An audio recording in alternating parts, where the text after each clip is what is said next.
So I think as the name suggests, Ankur, Circle of Sisterhood, this community on Meta was started with a purpose of making it a very safe, online, non-judgmental, non-intrusive space for women to just talk about their problems, right? And early on in all my interactions with women consumers, in my erstwhile avatar, when I used to lead women-centric teams, I realized that it's very easy for us to talk about our problems to strangers rather than somebody that we know, because there is this fear of being judged.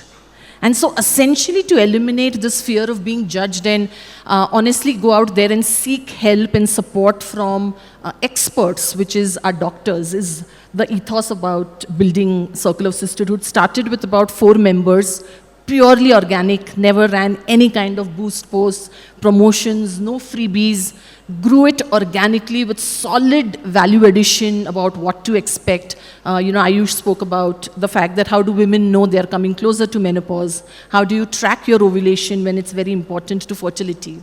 So I think it started first about we giving a lot to the community. And when I say we, I'm talking about me, Dr. Aarti, our team. I think one thing that I was very particular about, and this was honestly a mandate, unspoken mandate, that we are never going to speak from the position of a founder, co-founder to the women. It's going to be women to women. So it's a community by women, for women, right? And I think we kind of put ourselves out there saying, what did I go through when, I became a mother 2 decades ago, when there was less information, less communities. In fact, there was nobody that we could really speak to apart from our gynacs for real technical help.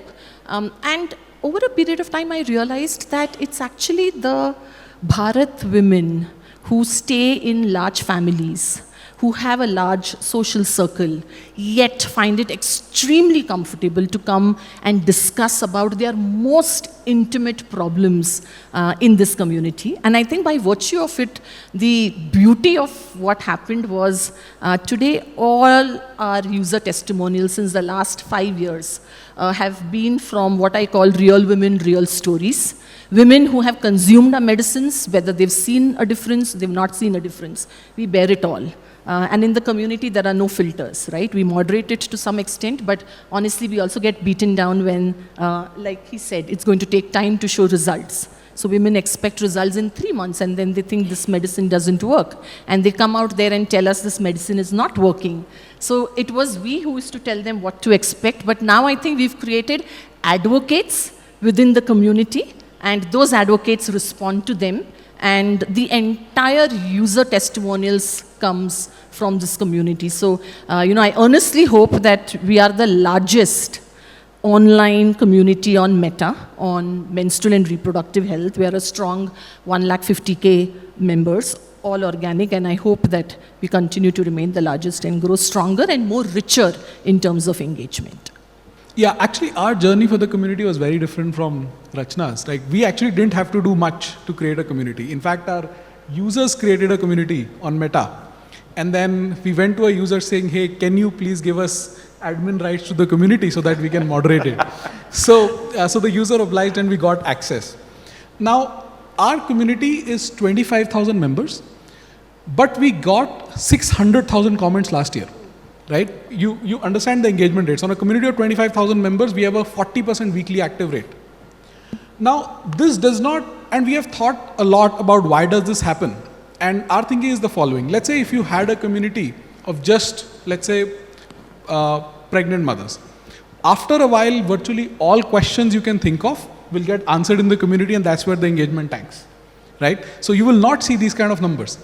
But our product, because it gives you the hormone charts that are unique to people, it naturally gives out content in the form of your trends of your hormones that people discuss about. So many of you would actually see a Traya community where people are just, where the product naturally gives out content that people can talk about.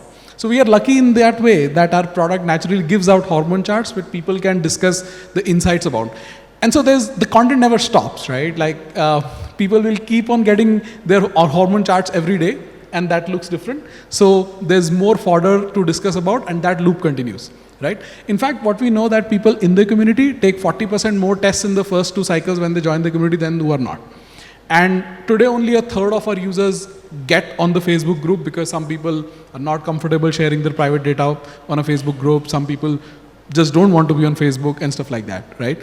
So that's why the motivation to bring the community from Meta to actually on our own app, so that one is that all the users can get advantage of the community, and the second thing is we can make personalized product, right? Like in that sense, in a community, you have a video, you have a post, but we want a post to have a hormone chart because that's what people are going to talk about, right? So that's why for us the reason is LTV in an immediate LTV NPS, right? That obviously goes higher, and as we also believe that as the community scales up, community can also become an acquisition engine for us via the app. Yeah, so I think a lot of experimentation around community, we realized, we got a very interesting insight that in the Traya world, the consumer who is on month 1 versus a consumer who's on month 5 versus the consumer who's on month 12, the needs, requirements, and the content completely changes. And putting all of them together in one community was just creating chaos. So our start point of community is a smaller community of people who start the treatment around the same time. So we have these 500 to 1,000 people communities, and then we move to the next community. And the moment we did that, we saw that there was similar engagement because they were all sailing through this journey together.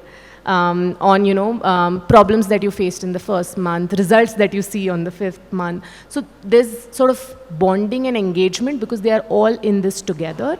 Coming to your point of consistency, etc.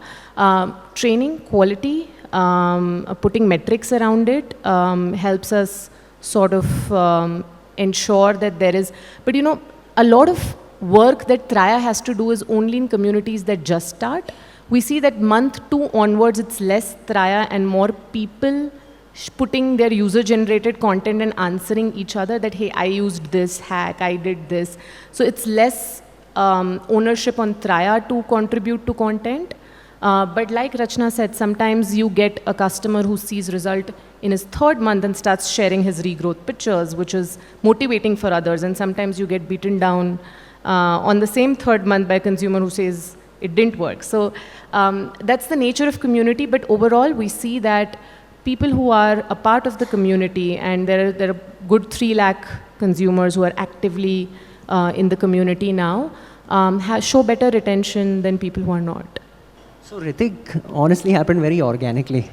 We were looking at a good sort of renowned personality to come and drive awareness of our solutions, and our agency sort of just managed to sort of speak to Hrithik, and he said, hey, I'm a consumer and I've seen very good results. My, I think, girlfriend or fiance now, Sabha, is on it, my mother is on it, and individually we never spoke about it. So we all sort of came into consuming your products separately, and I've seen very, very good results, let's do something. So that's how the conversation started. And when we started sort of engaging deeply with him and with HRX, we realized that HRX is the most successful, I would say, celebrity-led brand in the country today, right? They do about 900,000 crores in turnover.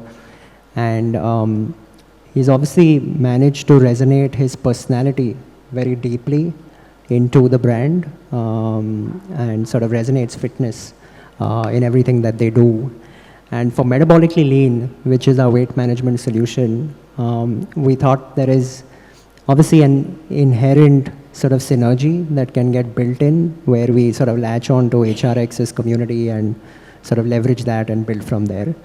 And that's how it sort of happened. So we, instead of doing a straight endorsement, we did a collaboration with HRX and really sort of managed to sort of spread awareness in that community and at large using him to spread awareness. But in consumer health, Ankur, celebrities are great to sort of create awareness, but conversion only happens with sort of trust and credibility. And that sort of eventually happens if, you can drive efficacy through your products. And one lever that also I think stitches that is time. I think, time allows people to, go through their own journeys, see solutions, peer reviews happen, and that's when sort of really that exponential growth curve sort of kicks in. So it's been about 4 months now. I think it's really helped us spread fantastic awareness, get more sort of people into the funnel. But yeah, it's still early days.